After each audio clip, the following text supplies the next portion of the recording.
Practice set है 7.1 से 7.4 तक। सिर्फ मैं आपको एक ग्लैंसिंग करवाता हूँ कि हर प्रैक्टिस सेट में क्या डिफरेंस है। तो 7.1 में हम इन 6 फिगर्स के बारे में सीखने वाले हैं। क्यूब, क्यूबॉइड, सिलेंडर, कोन, स्फीयर और हेमिस्फीयर। और अगर हम 7.2 में चलेंगे तो हमको सिर्फ और सिर्फ फ्रस्टम ऑफ ए कोन के बारे में, मतलब फ्रस्टम के बारे में समझना है। जो कोन का एक अगर इस तरीके का पार्ट अगर आप निकाल दोगे तो जो पार्ट बचता है वो फ्रस्टम होता है। तो उसके बारे में सिर्फ हमको 7.2 में सीखना है।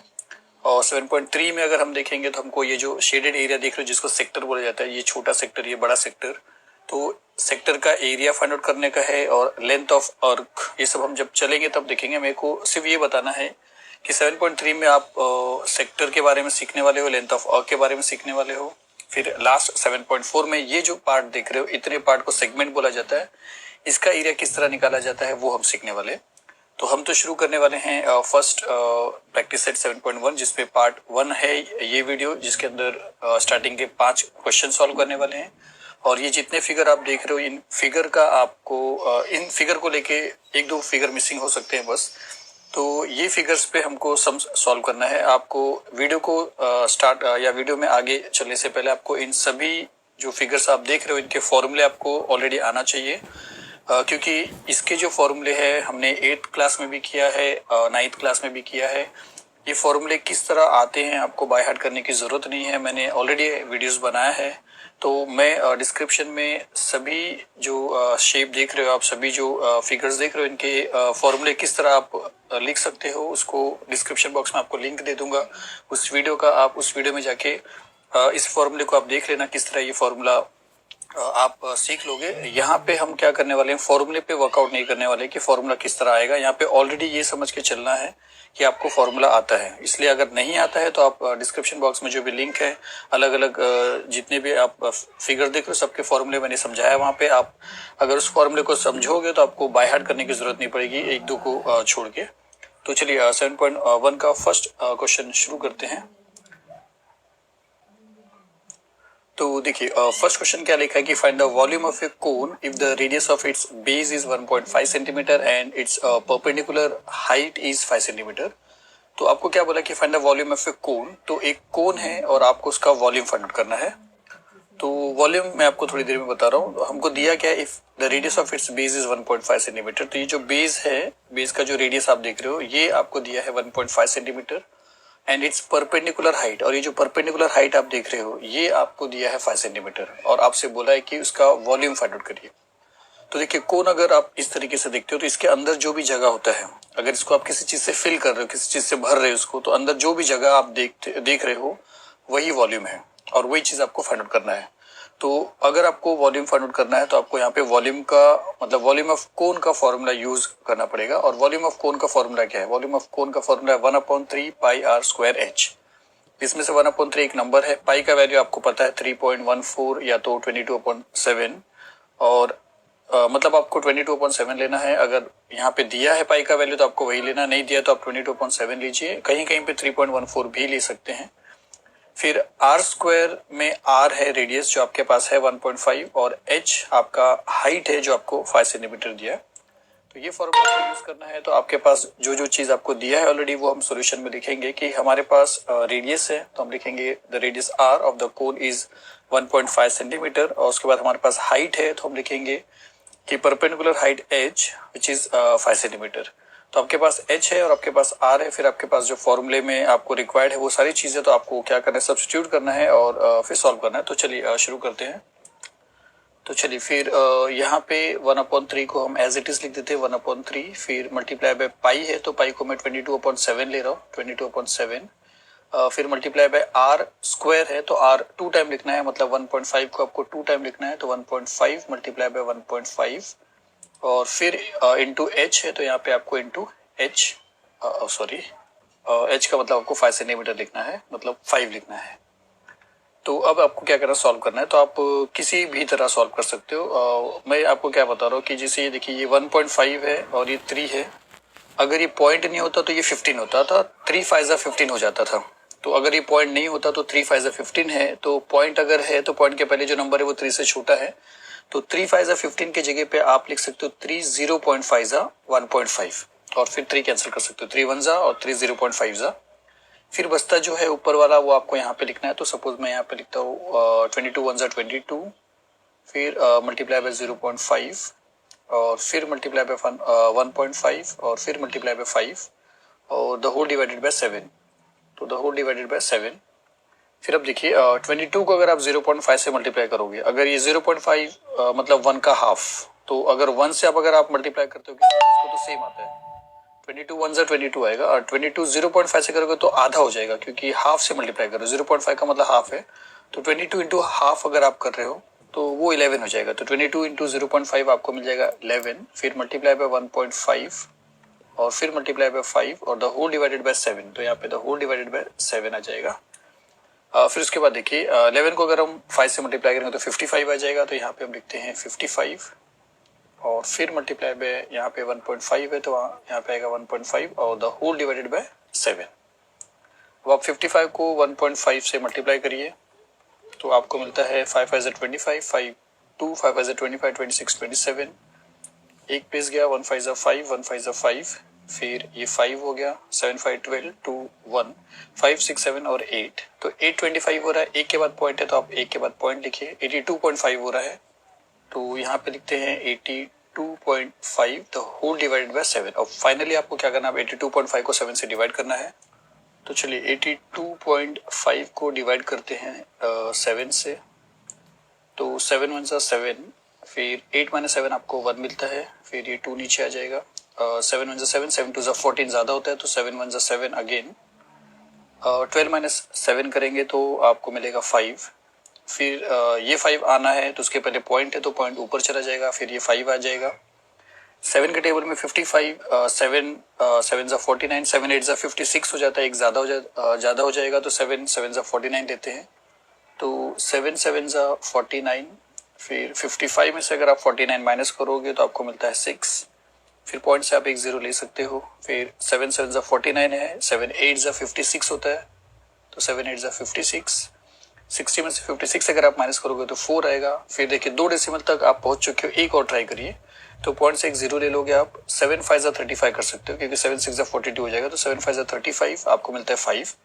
फिर आपको आगे नहीं चलना है, आपको लिखना है सिर्फ 2 डेसिमल तक। तो थर्ड वाला डेसिमल छोड़ने से पहले आपको ये देखना है कि ये 5 या 5 से बड़ा तो नहीं है। अगर 5 या 5 से बड़ा रहेगा तो इसको जब आप छोड़ोगे तो एक इसके अंदर इंक्रीज कर दोगे, तो 8 है तो 9 हो जाएगा।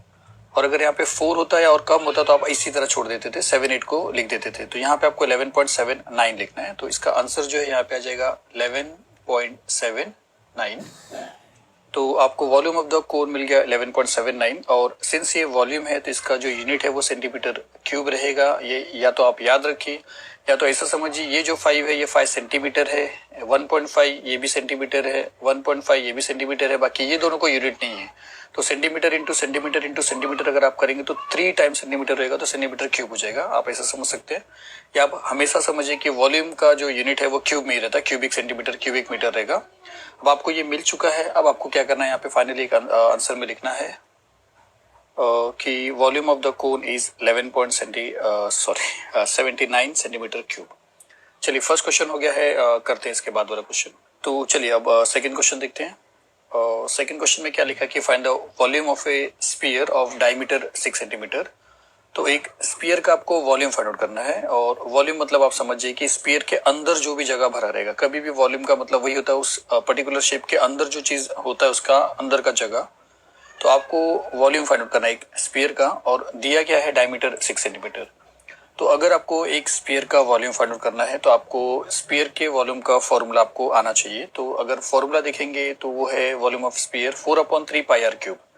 तो इसमें देखिए 4/3 एक नंबर है, पाई का वैल्यू 22.7 या 3.14 आप ले सकते हो। फिर क्या बचता है आर क्यूब, मतलब R into R into R. तो आर आपको चाहिए, तो आर का मतलब रेडियस होता है। तो रेडियस आपको नहीं दिया, रेडियस की जगह पे डायमीटर दिया। तो आपको पता है कि डायमीटर जो होता है रेडियस का डबल होता है। तो हम यहाँ पे सोल्यूशन में क्या करेंगे, हम लिखेंगे कि diameter of A sphere is 6 centimetre. अगर एक स्फीयर का डायमीटर 6 सेंटीमीटर है तो उसका रेडियस क्या हो जाएगा, हाफ हो जाएगा। तो हम लिख सकते हैं it's radius is equal to 3 centimetre. और अब अगर आपके पास 3 सेंटीमीटर रेडियस आ चुका है तो अब हम क्या करते हैं, इसको सॉल्व कर सकते हैं। तो यहाँ पे जो इक्वल का साइन है, सपोज मैं यहाँ पे लिखता हूँ फिर 4/3 को मैंने यहाँ पे लिखा और मल्टीप्लाई बाय पाई है। देखिए पाई का वैल्यू यहाँ पे आप 3.14 ले लीजिए, कोई प्रॉब्लम नहीं होगा। क्योंकि 22/7 लेंगे तो आपको प्रॉब्लम आ सकता है। कैसा आएगा मैं बता रहा हूँ। अब आर क्यूब की जगह पे आर 3 सेंटीमीटर है और आर का क्यूब है तो 3 को 3 टाइम लिखना पड़ेगा। तो into 3 multiply by 3 multiply by 3। तो अब यहाँ पे अगर आप 22/7 लेते थे तो 3 तो कैंसिल हो जाता था, तो 7 के लिए आपको प्रॉब्लम होता था। तो इसलिए देखिए अब हम क्या करेंगे, यहाँ पे 3 और 3 कैंसिल कर देंगे तो बचता है यहाँ पे क्या है 4 मल्टीप्लाई बाय 3.14 फिर मल्टीप्लाई बाय 3 3 9। फिर आप यहाँ पे देखोगे तो 9 4 36 हो जाएगा मल्टीप्लाई बाय 3.14। तो अब इसको अगर आप मल्टीप्लाई करोगे तो वो आपको मिलेगा 113.04 और उसका यूनिट आपको फिर से पता है सेंटीमीटर सेंटीमीटर सेंटीमीटर। क्योंकि इसी को यूनिट मिला है, बाकी इन दोनों को यूनिट नहीं है। तो 3 टाइम सेंटीमीटर मल्टीप्लाई करेंगे तो आपको मालूम है सेंटीमीटर क्यूब आ जाएगा। तो यहाँ पे आप फिर लिखे लास्ट में कि देयरफॉर आंसर में volume of the sphere is 113.04 centimetre cube. चलिए सेकंड क्वेश्चन के बाद देखते हैं थर्ड क्वेश्चन। तो चलिए थर्ड क्वेश्चन में क्या लिखा है कि find the total surface area of a cylinder if the radius of its base is 5 centimetre and height is 40 centimetre. तो एक सिलेंडर है, आपको क्या करना है, उस सिलेंडर का total surface area find out करना है। तो टोटल का क्या मीनिंग होगा, तो टोटल का मतलब ये जो राउंड पार्ट आप देख रहे हो कर्व्ड सरफेस एरिया, ये भी आपको फाइंड आउट करना है पूरा पीछे तक, और ये जो ऊपर का आप देख रहे हो ये भी फाइंड आउट करना है, और जो नीचे का है वो भी फाइंड आउट करना है। मतलब बाहर से आप जितना भी पार्ट देख रहे हो वो पूरा आपको फाइंड आउट करना है, जिसको आप बोलोगे टोटल सरफेस एरिया। तो उसका बेस आपको दिया है 5 सेंटीमीटर। तो यहाँ पे जो आप बेस दिख रहे हो ये आपको दिया है 5 सेंटीमीटर, और उसके बाद क्या लिखा है एंड हाइट इज 40 सेंटीमीटर। तो यहाँ से लेके जो हाइट आप देख रहे हो ये आपको दिया है 40 सेंटीमीटर। तो बेस दिया है और हाइट आपको दिया है और आपसे पूछा है टोटल सरफेस एरिया। तो आपको सिलेंडर का टोटल सरफेस एरिया का फॉर्मूला आना चाहिए। तो total surface area of cylinder का फॉर्मूला 2πr/h है। तो आपको क्या क्या रिक्वायरमेंट है, 2 एक नंबर है, पाई का वैल्यू आप जो भी चाहे वो ले सकते हैं, लेकिन हम यहाँ पे देखेंगे कौन सा सूटेबल रहेगा। आर आपको चाहिए तो आर आपके पास है 5 सेंटीमीटर, फिर एच आपको चाहिए तो एच भी आपके पास है 40 सेंटीमीटर। मतलब आपको और कुछ करना नहीं है। तो सॉल्यूशन में हम क्या लिखेंगे, रेडियस और हाइट के बारे में बताएंगे। तो the radius R of the base of the cylinder is 5 centimetre और हाइट जो है एच वो 40 सेंटीमीटर दिया है। फिर अब हमको क्या करना है, सब्स्टिट्यूट करना है वैल्यूज को। तो यहाँ पे इक्वल के साइन को सपोज यहाँ पे लिखा मैंने, फिर 2 लिखा मल्टीप्लाई बाय पाई 22/7 लेंगे तो आर जो है वो 5 सेंटीमीटर है और एच जो है 40 है। तो आप क्या करें 3.14 लीजिए, सो दैट आपको नीचे कोई नंबर ना रहे जिससे आपको कैंसिल करना पड़े। तो पाई का वैल्यू यहाँ पे ले लेते हैं 3.14, फिर मल्टीप्लाई बाय आर है रेडियस 5 सेंटीमीटर है तो 5 आ जाएगा। फिर ब्रैकेट है तो आपको एक ब्रैकेट लिखना पड़ेगा, फिर से आर है तो फिर से रेडियस आपको लिखना पड़ेगा 5 सेंटीमीटर, फिर प्लस का साइन है प्लस लिखिए, फिर एच है, एच हाइट है तो वो 40 है तो 40 यहाँ पे लिखेंगे, ब्रैकेट को क्लोज करेंगे। सबसे पहले आपको ब्रैकेट सॉल्व करना है। तो आप ये 2 लिखिए सेम, मल्टीप्लाई बाय 3.14 भी सेम लिखिए, मल्टीप्लाई बाय 5 भी सेम लिखिए, और ये ब्रैकेट और ये 5 के बीच में मल्टीप्लिकेशन का रिलेशन है तो यहाँ पे आप मल्टीप्लिकेशन लिख सकते हो इसके प्लेस पे, और फिर 5 + 40 अगर आप करोगे तो आपको मिल जाएगा 45। अब आपको सब सॉल्व करना है। तो यहाँ पे अगर आप देखते हो तो 5 2 10 हो जाएगा, फिर 10 × 45 फिर इंटू 3.14 करना है। तो आप चाहे जहां से शुरू कर सकते हैं। तो यहाँ पे सपोज 3.14 को हमने इसी तरह लिख दिया 3.14 मल्टीप्लाई बाय 2 5 10 लिख दिया, फिर मल्टीप्लाई बाय 45 लिख दिया, फिर उसके बाद 3.14 को फिर से सेम रखा, फिर 10 को 45 से मल्टीप्लाई किया तो 450 हो गया। अब आपको क्या करना है, 3.14 को 450 से मल्टीप्लाई करना है, जो आपको मिलता है 1413। अब देखिए यहाँ पे आपने टोटल सरफेस एरिया निकाला है। तो एक बात और बता रहा हूँ कि सरफेस एरिया जब भी रहेगा तो सेंटीमीटर स्क्वायर रहेगा, अगर ये सेंटीमीटर में दिया है, मीटर में दिया तो मीटर स्क्वायर। और ये अगर आपको याद रखना है तो कोई बात नहीं तो आप यहाँ पे भी समझ सकते हो। देखिए इसके साथ यूनिट नहीं है, इसके साथ यूनिट नहीं है, इसके साथ यूनिट है सेंटीमीटर, और ये पूरा ब्रैकेट एक बनता है 5 + 40 45। तो देखिए अगर R 5 सेंटीमीटर है और H 40 सेंटीमीटर है तो 5 सेंटीमीटर + 40 सेंटीमीटर आपको मिलता है 45 सेंटीमीटर। तो ये 1 सेंटीमीटर में है और ये 1 सेंटीमीटर में है, बाकी कोई चीज सेंटीमीटर में नहीं है। तो इन दोनों को अगर आप मल्टीप्लाई करो तो centimetre into centimetre centimetre square आएगा, तो इसका जो यूनिट रहेगा वो सेंटीमीटर स्क्वायर रहेगा। या एक चीज और है कि आप ऐसा भी लिख सकते हो स्क्वायर सेंटीमीटर, ये आप दोनों भी याद रखिए, स्क्वायर सेंटीमीटर भी लिख सकते हैं या सेंटीमीटर स्क्वायर भी लिख सकते हैं। तो ये इस सिलेंडर का टोटल सरफेस एरिया हो गया। फाइनली आपको लिखना है कि देयरफॉर मतलब total surface area of a cylinder is 1413 centimetre square. चलिए फोर्थ क्वेश्चन फिनिश होता है, थर्ड क्वेश्चन फिनिश होता है, चलते हैं फोर्थ क्वेश्चन पे।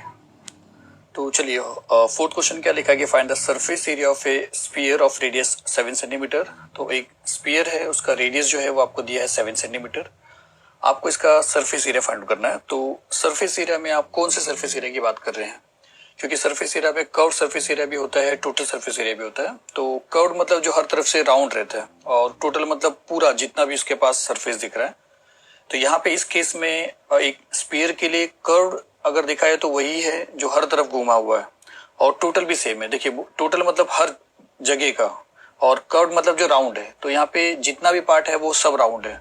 तो अगर सब पार्ट राउंड है तो कर्व सरफेस एरिया भी वही हो गया और टोटल सरफेस एरिया भी वही हो गया। इसके लिए नाम यहाँ पे नहीं देंगे, यहाँ पे सिर्फ सरफेस एरिया लिखेंगे। तो एक ही फॉर्मूला आएगा, और मैंने फॉर्मूले के टाइम एक्सप्लेन किया है आपको, तो आप देखना वीडियो में। तो आपको सरफेस एरिया फाइंड करना है। तो आपको सरफेस एरिया का फॉर्मूला चाहिए। तो surface area of the sphere का फॉर्मूला है 4 पाई आर स्क्वायर, जिसमें से 4 आपके पास नंबर है, पाई आपको वैल्यू लिखना है, फिर आर आपको चाहिए सिर्फ। तो आर आपके पास दिया है 7 सेंटीमीटर। तो सॉल्यूशन में हम लिखेंगे कि the radius of the sphere R is 7 centimetre, और उसके बाद फिर आपको सॉल्व करना, एकदम सिंपल है। तो यहाँ पे इक्वल के साइन को यहाँ पे लिखते हैं, फिर 4 है मल्टीप्लाई बाय पाई। अब देखिए पाई का वैल्यू अगर आप 3.14 लेते हो तो भी चलेगा, या आर की बात अगर करते हो तो 7 है, और अगर पाई को अगर आप 22/7 लेते हो तो वो 7 और आर का जो 7 है वो कैंसिल हो जाएगा। तो यहाँ पे आप समझ सकते हो। तो इंटू आर का स्क्वायर है, आर आपके पास 7 है, तो 7 मल्टीप्लाई बाय 7 आ जाएगा, जिसमें से आप एक एक 7 को कैंसिल कर सकते हो। फिर जो बच रहा है आपको वही मल्टीप्लाई करना है। तो चाहे जिससे मल्टीप्लाई करिए, तो अगर इन दोनों को मल्टीप्लाई करेंगे तो भी चलेगा, इनको मल्टीप्लाई करेंगे तो भी चलेगा। तो 7 4 28 होता है, और मल्टीप्लाई बाय बच रहा है 22। आप इन दोनों को मल्टीप्लाई करिए तो वो आपको मिलता है 616। और फिर से सिर्फ सिंस सरफेस एरिया है तो आपको सेंटीमीटर स्क्वायर लिखना है, या आप लिख सकते हो स्क्वायर सेंटीमीटर। और फिर फाइनली यहाँ पे आपको लिखना है कि surface area of the sphere is 616 centimetre square. चलिए फिर इस वीडियो में एक लास्ट सम्स देखने वाले हैं, सम्स नंबर 5। तो चलिए फिफ्थ क्वेश्चन क्या लिखा है कि the dimensions of a cuboid are 44 centimetre, 21 centimetre, 12 centimetre. फिर चलिए अगर इतना दिया तो पहले इतना समझते हैं कि द डायमेंशन ऑफ क्यूबॉइड। तो एक क्यूबॉइड है और उसके जो डायमेंशंस होते हैं, मतलब अगर इस तरीके से दिया तो फर्स्ट वाला लेंथ है जो आपको दिया है 44 सेंटीमीटर, सेकेंड वाला ब्रेड्थ है जो आपको दिया है 21 सेंटीमीटर, और थर्ड वाला जो है वो उसका हाइट है जो आपको दिया है 12 सेंटीमीटर। तो डायमेंशंस आपको एक क्यूबॉइड का दिया है, लेंथ, ब्रेड्थ और हाइट इस तरीके से। और फिर आपको बोला कि इट इज मेल्टेड। फिर ये जो जिस भी मेटल का बना था उस मेटल को मेल्ट कर दिया गया, and A cone of height 24 centimetre is made. और फिर एक कोन बनाया गया जिसका हाइट जो था वो 24 सेंटीमीटर था। हाइट कहाँ से कहाँ तक रहेगा, इसका जो बेस है उसके सेंटर से लेके इसके टॉप तक, तो वो जो हाइट था वो 24 सेंटीमीटर है। अगर इस तरीके से एक कोन को बनाया गया इसको मेल्ट करके, तो आपसे पूछा कि find the radius of its base. तो जिस कोन को उन्होंने बनाया है इस क्यूबॉइड को मेल्ट करके, तो उस कोन का जो रेडियस है यहाँ से यहाँ तक सेंटर से लेके ये जो पार्ट रहेगा, आपको पता है रेडियस, वो रेडियस कितना रहेगा आपसे पूछा है। तो कैसे करेंगे आप इसको, तो पहले एक चीज आप समझिए कि इसको मेल्ट करना है, और फिर इसी से इसका जो मोल्टन फॉर्म रहेगा उसी से आपको क्या करना है, ये बनाना है, कोन बनाना है। एक एग्जांपल आपको बता रहा हूँ कि सपोज एक क्यूबॉइड है और आपने इसको क्या किया, वाटर से फिल कर दिया है, वो पूरी तरह वाटर से भरा हुआ है। और जब आप उस वाटर को एक ऐसे कोन में भरते हो, या ऐसा समझिए, जब उस वाटर को एक कोन में भरते हो, एक कोन में, तो वो कोन भी एकदम बराबर फुल भर जाता है, एक भी वाटर वेस्ट नहीं होता है। जितना वाटर यहाँ पे था उतना ही वाटर यहाँ पे भी चला आया।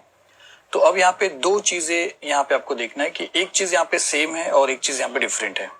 सेम क्या है, सेम अमाउंट ऑफ वाटर है, जितना वाटर यहाँ पे था उतना ही वाटर यहाँ पे भी है। डिफरेंट क्या है कि यहाँ पे जब वाटर था तो वाटर ने एक क्यूबॉइड का शेप लिया था, और जब उस वाटर को आपने कोन में डाल दिया तो वो कोनिकल शेप ले लिया, मतलब एक कोन का शेप ले लिया। तो शेप में डिफरेंट भले है लेकिन दोनों का वॉल्यूम सेम है। तो जब एक आप मेटल को मेल्ट करोगे तो मेल्ट होने के बाद वो एक लिक्विड जैसी हो जाएगा, तो उसका जो वॉल्यूम रहेगा उसी वॉल्यूम से जब आप एक कोन बनाओगे तो उसका भी वॉल्यूम जो रहेगा सेम रहेगा। मतलब हमसे जो क्यूबॉइड और कोन के बारे में ये लोग बात कर रहे हैं, हमको इतना समझना है कि दोनों में दोनों का वॉल्यूम सेम रहेगा। और फिर जब आपको एक चीज पता चला कि जब दोनों का वॉल्यूम सेम रहेगा, मतलब अगर इसका वॉल्यूम 10 या 100 क्यूबिक सेंटीमीटर है तो इसका भी 100 क्यूबिक सेंटीमीटर रहेगा, मतलब दोनों के वॉल्यूम के बीच में आप एक इक्वल का साइन लिख सकते हो। जैसे इसके वॉल्यूम का फॉर्मूला क्या है, length into breadth into height, और इसका जो वॉल्यूम है उसका फॉर्मूला है 1/3 into pi R square H. अब देखिए यहाँ पे दोनों एच है तो एक एच को आप चेंज कर लिए, कैपिटल एच ले लिए, क्योंकि दोनों आपको सेम नहीं रखना है। तो ये इक्वल का साइन क्यों आया बीच में, इसके वॉल्यूम के और इसके वॉल्यूम के बीच में इक्वल का साइन इसलिए आया क्योंकि ये उसी मोल्टन फॉर्म से बना है, ये वाला कोन जो क्यूबॉइड में था, इसके लिए दोनों के बीच में सेम है। तो आपको क्या करना है, लेंथ आपके पास है 44, ब्रेथ आपके पास है 21, हाइट आपके पास 12 है, आपको यहाँ पे लिख देना है 1/3 सेम रखना है, पाई का वैल्यू लिखना है, फिर आर स्क्वायर, आर तो आपसे पूछा है तो वो आपके पास नहीं रहेगा, लेकिन एच आपके पास है 24 सेंटीमीटर, फिर आपसे आपके पास बचता सिर्फ आर है और आप फाइंड आउट कर सकते हो। चलिए देखते हैं किस तरह सॉल्व करना है। तो पहले हम लिखेंगे जो जो हमारे पास है, तो हम सोल्यूशन में लिखेंगे कि the length L of a cuboid is 44 centimetre, फिर इट्स ब्रेथ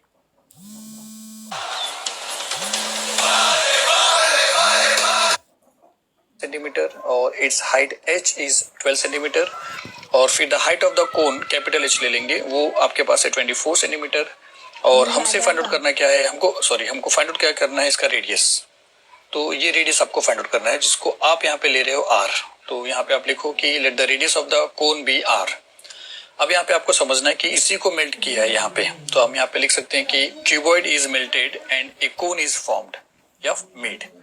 क्यूबॉइड को मेल्ट किया है और एक कोन को बनाया गया है, तो इसका मतलब है कि दोनों का वॉल्यूम क्या रहेगा, सेम रहेगा। तो हम यहाँ पे लिख सकते हैं कि therefore volume of cuboid is equal to volume of cone, और फिर यहाँ पे हम फॉर्मूला लिखेंगे कि L multiply by B multiply by H, cuboid का फॉर्मूला इज इक्वल टू